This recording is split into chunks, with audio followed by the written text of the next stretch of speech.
When you first load into a game of Minecraft, depending on who you are, you could get filled with a sense of nostalgia. Or if you've never seen it before, it's your first time playing, it might be confusion, the blocky structure, and how strange the game actually looks. But as we fly over this village, there's kind of a sense of familiarity with it too. You can kind of recognize buildings. Somebody lives here in this valley next to a mountain. It's not all too unfamiliar.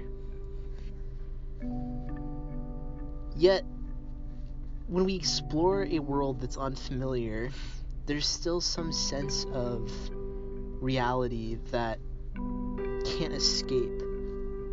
Like, we know we're playing a video game, we know we're not completely in a different world, but I think there's some similarities we can draw between the two. That being the reality of a video game and our reality that we live in. See, when I play Minecraft, there's this sense of I can do anything. There's no limits. There's no confines to what I do or where I go, what I build, the goal of the game. But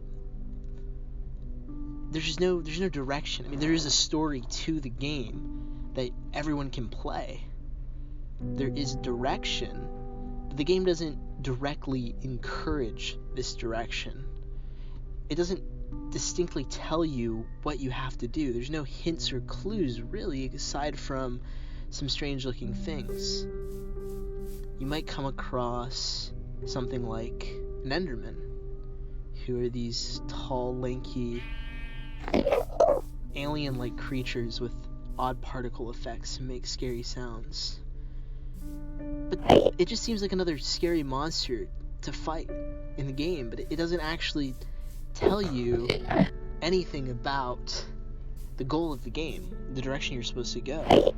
But further than this, there's dimensions, but nobody tells you this. The game doesn't directly give you a tutorial explaining what you can do and what you can't do. It's in the process of hundreds of players playing the game throughout the years that have discovered these things. You can make a portal that goes to some oddish hellscape.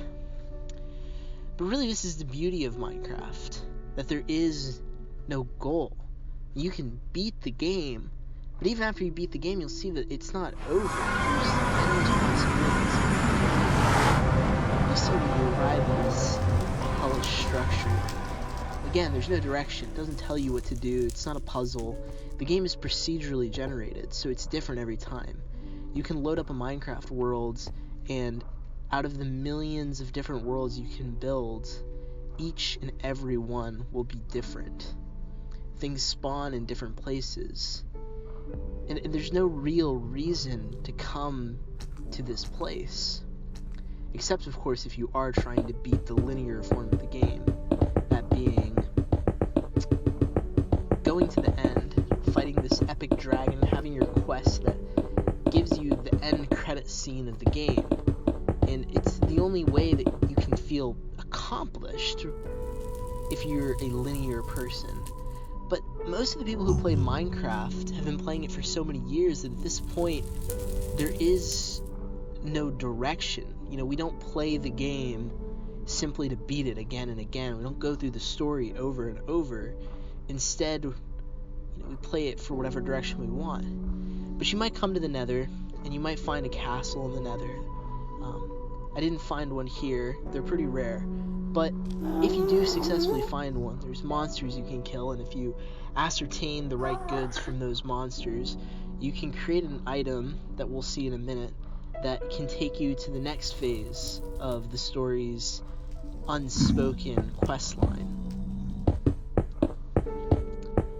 Upon leaving the Nether, if you have the goods that you've needed, you can go back to the world, and if you've killed those scary black monsters with the weird particle effects and make the strange sounds, you can combine what you got from the Nether with what you get from those monsters to create something called the Eye of Ender. And simply put, by throwing them into the air, they lead you to a castle of sorts, known as a stronghold. And in the stronghold, as we'll see over the next few minutes of this video, go ahead and do that. The portal takes you to where the dragon is, and upon defeating the dragon, you've officially beaten the game. as far as the unspoken story goes.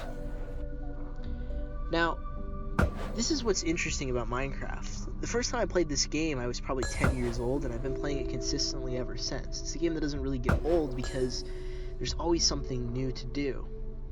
And this is what ties in with my idea that Minecraft is a perfect interpretation and an analogy, if you will, for Albert Camus' absurdism, which I like to think of as positive nihilism. It's accepting that really nothing matters, but even though nothing matters, that's kind of the beauty of life. It's formless. There's no goal. There's no direct purpose to anything that we do. Nothing really matters, but we can live life however we want. We can do whatever we want, go wherever we want, be whatever we want. We create our own destiny. We are the masters of our own destiny. And that's the same feel that I get thousands of hours played in Minecraft, is there's no limit to what I can do. I can go anywhere, see anything. There's no telling the ends to it. And there's things that I've never found in Minecraft that I've heard of. New crazy inventions and designs and tricks and twists and things. There's no end. I mean, this is the interesting thing about this game. You know, I've been playing this for so many years that I can tell you it just doesn't get old. You know, for me, I guess it's a personal preference. But I come here to this place and break these beacons so he becomes vulnerable, and it's very philosophical and very strange, but it's not overly satisfying. It doesn't give you a feeling of completion. It gives you a feeling that there's more yet to do, but you've beaten the game. So these supposed gods of Minecraft put text upon the screen, and it goes through this dialogue that I'll let play a while in the background while I continue talking. But this is what's so interesting about relating Minecraft with reality, in my opinion. You know, I find it fascinating how I can spend this entire time playing a game that has no direction to it and still finding enjoyment out of it. I've spent countless hours building massive castles and cities and great big landscape structures and making my own rivers and lakes, and it's so entertaining and so relaxing. It's something that, although there's no purpose to it, it's enjoyable. And I think that's kind of where Camus is coming from with this idea of absurdism. And that's why it's called absurdism. It seems absurd to have no goal in life, but to just live it every day in a way that you do whatever you want to do. You live life how you want to. It's something that doesn't really make a lot of sense to some people, but to other people, it seems like the proper way to live life. Now, these are all the ramblings of a philosophy student who enjoys Minecraft and thought, why can't I throw the two of them together? But at the same time, I think there's something here. And I don't think Minecraft's the only example of this. You see, in any game that we play, whether it's a video game or a board game, there's direction. But when you beat it, do you never play it again? I mean, the whole point of a game is to play with other people. Or, I guess in the sense of Minecraft, it can be by yourself or with other people. It's whatever you prefer. And it's kind of the same way with life. You do it how you want to. Sure, there's rules to certain games, but who really follows every rule to a game? We kind of play it the way we want to play it. And this is the same with Minecraft. There's no spoken rules. It's formless.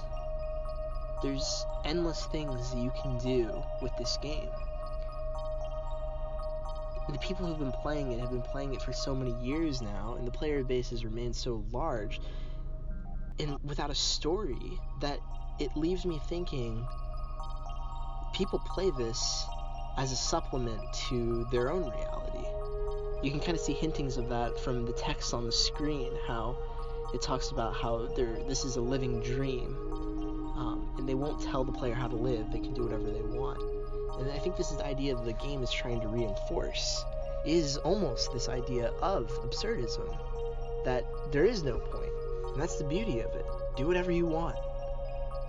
Play the game in whatever way makes you happy. Play the game in whatever way is satisfying to you. And I mean, that's what's kept me coming back to this game for years. It's been enjoyable repeatedly throughout time because it's endless. There's always something new to do. I always come up with new ideas of what to build. I've tinkered around with modifications for the game that change the base of the game into something more, something unique. There's been modifications made by community members that can take you to space or add Pokemon to the game, or as silly as that is, it just brings an entire new element to the game, that there is no point. You can just do whatever you want. It's limitless, really, and that's what the beauty of it is. You'll see in a minute here, as the video transitions, I just give a quick tour of something that I have built, because we just went around in a blank world that I've never touched before. And here you see, this is a Indian Hindi-styled village that I made. I'm not trying to be like, oh, look how cool I am that I made this, but more of a sense of how limitless it really is. I mean, who would have thought that, in my spare time, this 21-year-old college student is making an Indian or Hindi-themed village using modifications to bring custom villagers into the village and bring a sense of life into the game, a different kind of life, where the world no longer feels empty without other people in it, but instead there's now these big sprawling cities with life people in it who go around and do jobs. See all these people here are leaving, they're off to prey. They're slow because trying to record the software and play the game at the same time is a little slow, but the point is, I did this out of sheer boredom. I had a lot of spare time one day, and I decided I was going to build something crazy in Minecraft. You see, I made this entire lake and landscape and put a village here. I guess I was styling this Greek village, but really the point is, the game, there's no point to it. You can do whatever you want. I know I've said that a million times, but I'm just trying to reinforce this idea that this game has no purpose, and that's why everybody loves it. And in the same way, I think this is what Camus is saying about life, is that there is no purpose to life. There is no goal. There's no destiny. It's whatever you make of it. However you decide to live your life is ultimately going to be the life you live. Whatever you make of it is going to be how you enjoy your life. If you decide to spend your entire life making as much money as you can, so be it. Is that satisfying? Is that fulfilling? Who am I to say? I'm broke. But what I can say is, if nothing matters, then you make the matter. You choose what matters to you. It's personal. And that's really the goal here.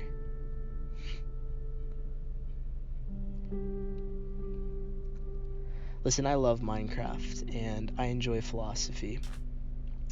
I don't know if this was a good explanation of what I've been thinking about and how I think these two relate, but what I can say is that after reading a bit about Camus and his thoughts, it's really changed the way I look at the world.